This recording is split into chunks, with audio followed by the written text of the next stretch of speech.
Welcome to Reality is Undefeated. I'm at Gatewood. Thank you for tuning in. If I was doing an all-time NBA draft, Kevin Garnett would be my #1 overall pick. I didn't stutter. Considering all factors, size, ability, leadership, awareness, mental toughness, and determination, he is the most complete basketball player we have ever seen. He's one of only 5 players to ever win League MVP and Defensive Player of the Year. One of only 6 to lead his team in every major statistical category for an entire season. One of only 6 to have 15-plus All-Star game selections. Players in league history to amass 25,000 points, 10,000 rebounds, 5,000 assists, 1,500 steals, and 1,500 blocks? There's only one.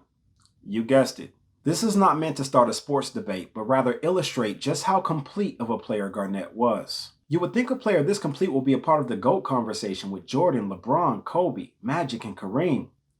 But as most fans, he's a part of the second greatest power forward debate against Dirk Nowitzki.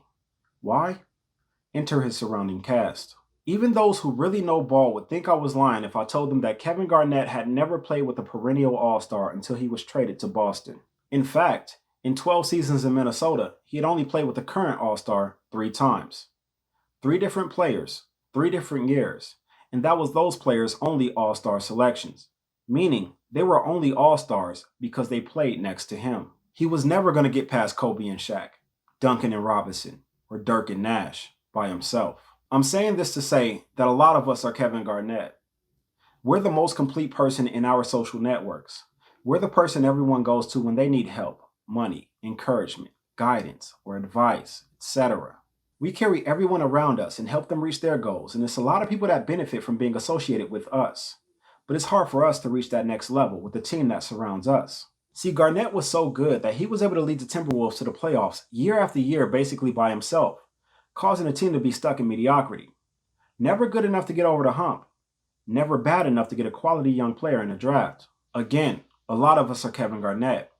Overall, we're living a good life because of the work that we've put in making ourselves better. But if we surround ourselves with better people, our lives would improve tremendously. If we had better coaching and our senior leadership, a perennial all-star player next to us and a good spouse, and better role players surrounding us and a good group of friends, we'd go a lot further. The problem is, those of us who fit the description already know this, but still will wait until it's too late. We'll wait until we reach a breaking point. Wait until that feeling of loneliness creeps all the way in. We'll wait until we need help and that text message gets left on read. We'll wait until we need some guidance and realize no one around us is qualified to give it before we seek to change things. A lot of players waited too long to make moves in their careers and never reached the ultimate goals because they were no longer their prime selves. They lost a step, had injuries, or didn't adapt as the game around them changed. Good thing Garnett didn't wait too long.